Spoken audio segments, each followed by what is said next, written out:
Hey everyone, it's Steve with another episode of Keep 'em Rolling, and I am just in my war room in the basement of my house enjoying the air conditioning. Temperature outside right now is in the mid-90s, high humidity. I was outside doing yard work, so it's nice to be inside in my big comfortable chair with my feet up, just soaking in the cool. Well, today I want to share with you part 2 of this experience of documenting this just incredible collection.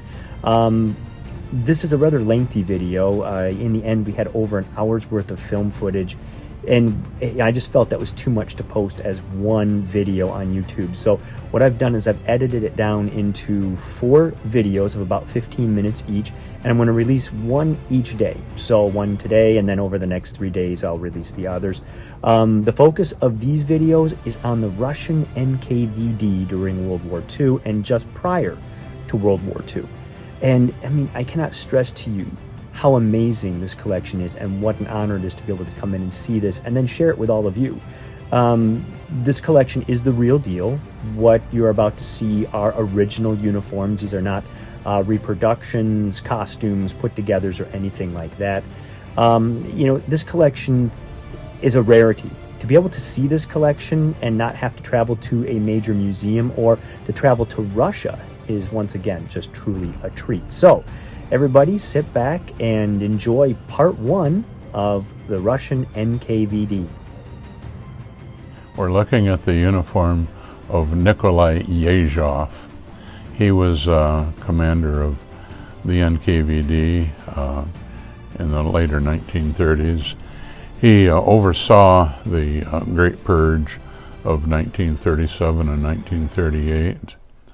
And this particular outfit was a design of his own. He had different collar tabs when he became head of the NKVD after the Yagoda was disposed of. He was a previous leader. And the collar tabs resemble that of a 1935 Marshal. The difference in these collar tabs has a hammer and sickle upon the star, and the edges of the star are piped in the various branches of the NKVD.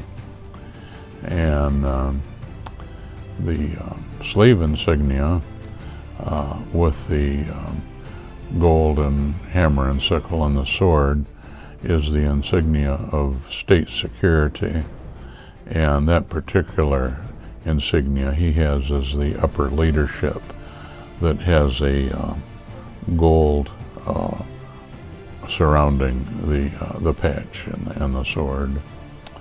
And the sleeve star was also worn by the head of the NKVD, very similar to the collar tab. It's just a large star, again with the different branches of the NKVD that are piped around the star. And the tunic directly in front of him is the Model 35 pattern tunic of head of the NKVD, which was also Yezhov's. Again, the insignias are the same as the Gimnastorka, except it's a 4-pocket tunic rather than a pullover. And we also have a few handguns on the lower shelf. We have a little automatic pistol, which is called a Korovin. Those are manufactured from the 1920s into the early 30s. They were intended for use for senior officers. And the revolvers are the Nagant revolver, and those were pretty popular with NKVD. The automatic pistol, the TT-33 Tokarev, the Army largely got those first, but later on the NKVD also started getting those too for their own use. Okay, this is Laventry Beria. He was a successor to Yezhov. Yezhov was arrested in 1939 and was later shot as being declared an enemy of the people. And this particular outfit, Beria, wore for a degree of time when he first took over the command of the NKVD. The star on his collar tab is piped the same way as Yezhov's were, with a different colored piping of the various branches on the tab, and with the 4 diamonds, and looking at it by say what the Army would have, that would be Army Commander first rank. For a degree of time, Beria didn't want to have the association with the same rank as what Yezhov held. Thought it might put him in an incriminating position.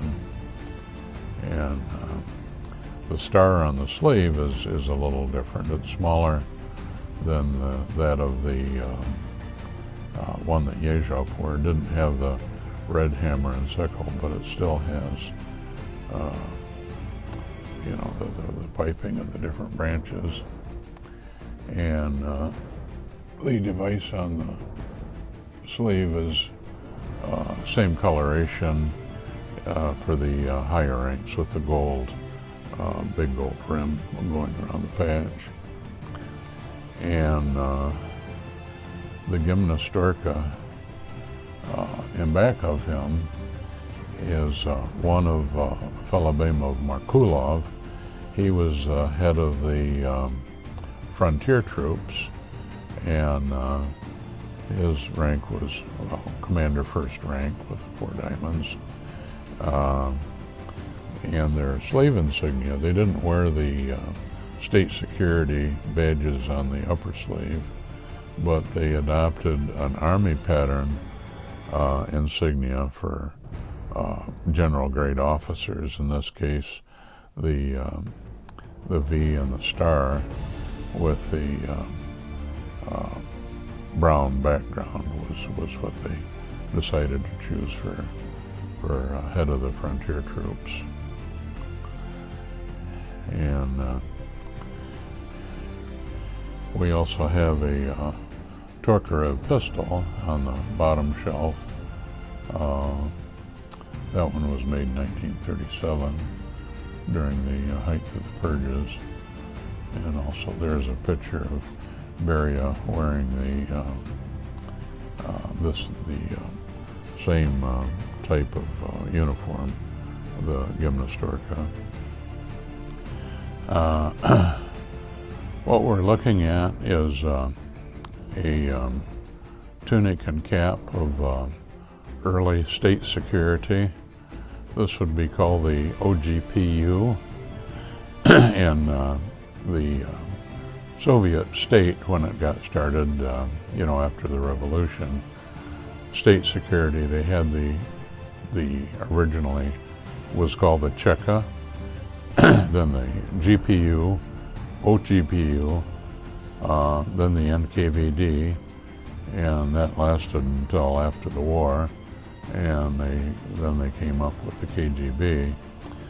And the reason why all these name changes occurred is explained to me by a old KGB agent, that when their reputation became so bad in the Soviet Union, they looked upon a name change would kind of clean up their image for a degree of time. So that's why these name changes, occurred. Anyway, what we have for this fellow right here with a blue cap is OGPU. He would date from the 1920s, and that light blue cap with a brick red band was the symbol of state security, which continued, up through the end of the war. He would be a senior commander with the 2 diamonds, and it had a larger star on his cap that existed until 1935 when they came up with some different insignia for them.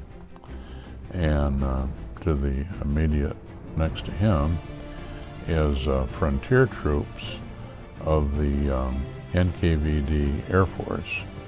And this uniform style existed during the period of Yagoda, and who was replaced by Nikolai Yezhov. And Yezhov changed the insignias, not long after he, took position. So those are phased out in the late 30s. And they had a rank system of stars on the collar tabs and also a star on the sleeve. These would be junior lieutenants with a single star. And the one next to that is NKVD Air Force, and of course he has the pilot's insignia on the collar tabs as well as the sleeve insignia. And they wore the dark blue tunic similar to the army of the period. And next to that we have a gray uniform of the NKVD. He would be a little higher than the lieutenant, but he's still on lieutenant grade. But notice he has 2 stars on his sleeve and 2 stars on his collar tab. And the insignia for state security on his sleeve has a silver crest on it rather than gold for a more junior officer. We've got a couple pieces of headgear here. One is the Russians called it the hello goodbye hat, and this is kind of like a Budanovskoye. The reason for that is from the back and the front, they're quite similar. But anyway, this one is for frontier troops, having the green star, and they had quite a quilted inside to it. But these were phased out in the 1930s, but they still kept the regular winter cap. This could be worn for either, but it didn't have flaps on this. Next to that, we have a police shako that would date from the early 30s, and it was a felt shako. The star on it was, had 6 republics, so that would predate in like 1935 as to when more republics on their state seal would be shown. And this is a winter tunic for NKVD state security of a senior officer. And his headgear is the Budanovskoye, or sometimes called a shlem. And actually the design of that hat was given to Marshal Boudinny, who really, they say he designed it.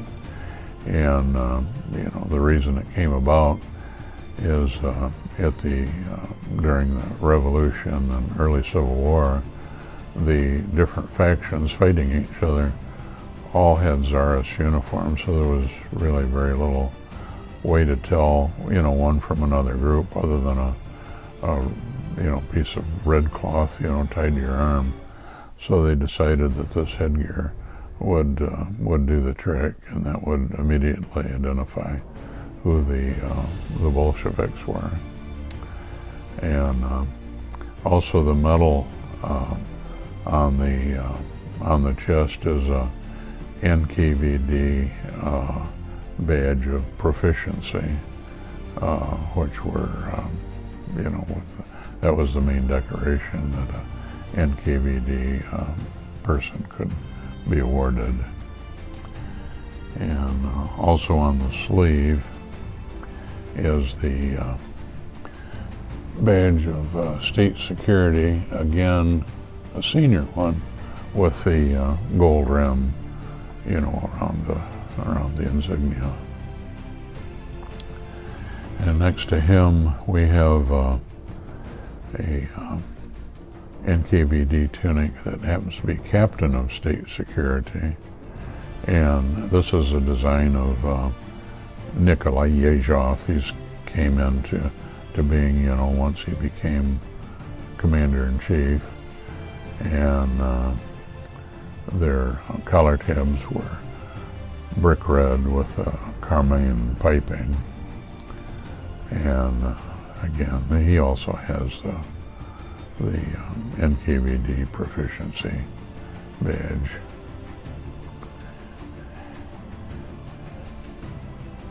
And also the sleeve insignia is that of the junior officer within the NKVD. And next to him, with the green top cap, that's aviation frontier troops of the NKVD. You notice the insignia on the cap is like an Air Force officer, except that the wings and the star device is on a green background, and of course it's a green top cap of frontier troops. And collar tabs are green, emerald green, which is their branch insignia.